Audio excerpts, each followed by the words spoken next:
tal. Mas... Tem alguns temas que são tratados assim, né? Um outro tema que é tratado assim, né? Claro, sem a mesma proporção, não estou aqui equiparando as coisas, mas que é tratado também como uma espécie de Corinthians e Palmeiras, né? Como é que é? Ou é mortadela ou é... Como é que é o outro? Não. Biscoito e bolacha. Quem é bolsonarista? Ou é mortadela ou é patriota, né? É isso. Então é imposto sindical, né? Ou contribuição assistencial. O Supremo, de novo o Supremo, decidiu que os sindicatos poderão cobrar a contribuição assistencial de qualquer trabalhador, representado por ele ou não, ou seja, filiado ao sindicato ou não.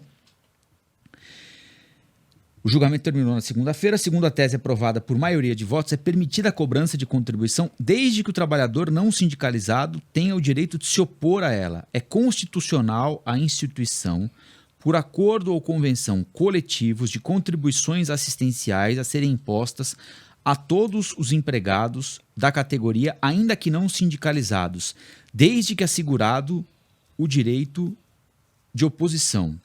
A reforma trabalhista, aprovada lá em 2017, acabou com a cobrança da contribuição obrigatória, chamada de imposto sindical. Houve recurso contra a decisão, fazendo com que os ministros alterassem os seus posicionamentos.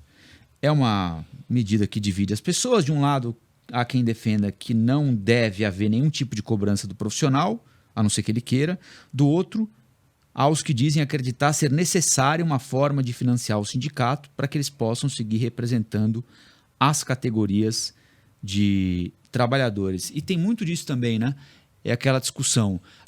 O sindicato tem de me convencer de que ele é eficiente para que eu contribua com ele. Então, o sindicato tem de sentar comigo e falar assim, Rafael, a gente quer o dinheiro do correspondente a um determinado período do seu trabalho, porque a gente pode te oferecer isso e aquilo.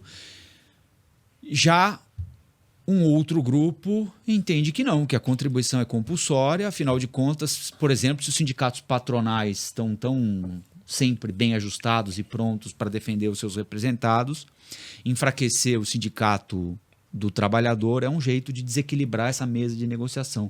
O que você pensa sobre isso, Carla? Olha, eu tenho uma opinião muito clara em relação a isso. Primeiro que me chamou a atenção que foi unânime, né? Sim. Os 11 ministros votaram a favor, com a liberdade de que quem não quer contribuir diz não Diga vou contribuir. não. Agora, eu vou fazer um relato de uma pessoa que por 2 vezes foi muito beneficiada por ter um sindicato. Nunca fui sindicalizada também, mas a gente percebe a importância de algumas coisas quando a gente se vê numa situação difícil e recorre a esse suporte, né? Quando meu filho tem 22, eu estava de licença maternidade e fui demitida. Na licença maternidade? Na licença maternidade. Puxa vida. Então, você já está frágil por uma circunstância bem clara, bem real, e você se sente completamente desamparado diante de uma empresa grande. E onde eu fui buscar refúgio e informações dos meus direitos e tudo que eu poderia fazer foi no departamento jurídico do Sindicato dos Jornalistas, né? E eu vim do jornal É o País, que fechou de um dia para o outro, em 2021. E eu era diretora na ocasião, fui avisada poucas horas antes e a equipe se preocupou, porque daí a empresa marcou uma reunião para dali a 1 hora. A equipe ligou para o sindicato e eles participaram de toda a negociação com o El País de como que seria esse processo para que todo mundo recebesse direitinho e que tudo fosse respeitado. Então, assim, nesse momento, a gente percebeu, eu percebi nessas 2 ocasiões, a necessidade e a importância de um sindicato. Sabe? Isso do ponto de vista pessoal. E do ponto de vista geral, você enfraquecer um sindicato é você enfraquecer a democracia também, porque é um ambiente político, é um ambiente que se presta à defesa de pautas de A ou de B, é verdade. Mas ainda assim é um setor que defende a democracia. Sabe? Então, eu acho que ali também teve mudança. Por exemplo, o Gilmar Mendes mudou de opinião, né? Então, acho que vem nesse arcabouço da defesa da democracia que o Supremo passou a defender. Paulo? Olha, a minha experiência não é boa, não. Porque eu trabalhei com TI muitos anos e tinha lá o tal do sindicato, né? Então, o problema é o seguinte, quando o sujeito fala assim, olha, desde que seja assegurado ao trabalhador o direito de se opor. Uhum. Só que esse direito de se opor não é assim, tem um site que você vai lá e clica num botão... Não quero pagar. Não quero. Não é. Né? Quantas e quantas vezes eu não tive que ir lá no tal do sindicato e aí era aquela fila gigantesca. A coisa é tão extenuante que muita gente... tá bom, vai, porque eu não consigo... você perde um dia fazendo esse negócio. Fala assim, não, eu não quero. Aí tem aquela contribuição que você faz anual, né? Então você se opõe, mas você tem um dia lá do seu salário que você tem que pagar. Mesmo assim, você fica lá parte do dia inteiro naquela fila, naquele negócio, e com aquele monte de gente, daqueles funcionários do sindicato que você não sabe de onde cabe tanta gente quando não precisa daquela fila. E então, assim, a minha experiência nunca foi boa. Eu tenho sentimentos contraditórios em relação à existência de sindicatos. Eu tenho uma predisposição a rejeitá-los, né? Por outro lado, quando a gente vê uma situação como a sua, você fala assim, tá bom, e se não existisse? Né? Como é que ela ia se virar? Eu sou professor concursado, então eu tenho que lidar com a questão do sindicato dos professores. Mas, por exemplo, recentemente a gente precisou, numa situação, pandemia. Durante a pandemia, a escola na qual eu lecionava, a diretora estava completamente ensandecida. Não, porque tem que trabalhar não sei o que, tem que fazer aula online de não sei do que, tem que fazer 30 relatórios de não sei o que lá. E a gente ficou assim, mas peraí, mas gente... E a gente, como é que a gente faz? Aí tinha uns amigos falando, vamos perguntar pro sindicato. Né? Naquele momento ali... O sindicato não conseguiu nos ajudar. E aí, qual que era a justificativa? O sindicato está sem poder político. Porque já estava vigente a reforma anterior que não obrigava a contribuição sindical.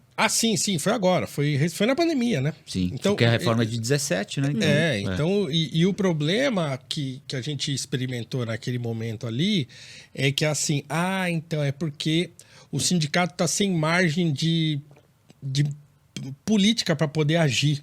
Porque o governo é tal, porque a prefeitura é não sei o quê. Todo mundo que está no poder é contra o sindicato também. Então o sindicato não consegue fazer nada. Então, quer dizer, no fim acaba sendo um jogo político que precisa estar muito bem azeitadinho para a coisa funcionar. Então, porque, assim, as entidades que representam os segmentos produtivos, assim, Fiesp, Federação do Comércio, enfim... Sindicato das escolas particulares, eles estão sempre... Sindicatos patronais. Eles estão bem organizados sempre, né? É legítimo que estejam, enfim. Mas aí a coisa descompensa, né? Exato. Você pega um pessoal super bem organizado e com mais do que o financiamento necessário, né? E vai conversar com um sindicato que não conseguiu convencer os seus de que ele é importante ali também, porque o trabalhador ganha pouco e fala assim, não... Esse dinheiro vai fazer diferença para mim, eu não sei quando é que o sindicato vai me representar ou não. Fica uma coisa bem, né? Eu acho uma discussão difícil, assim, porque eu falei, eu tenho uma predisposição de achar que eles mais me atrapalham do que me ajudam. Mas diante de uma situação concreta como a dela, não pode dizer assim, não, mas você poderia ter se virado de outra maneira. Não sei podia, se poderia. Não Só podia. se contratasse um advogado, aí ia ter que ser uma coisa particular, que ia te custar uma grana. Daquele caso do El País, era um jornal estrangeiro ainda por cima.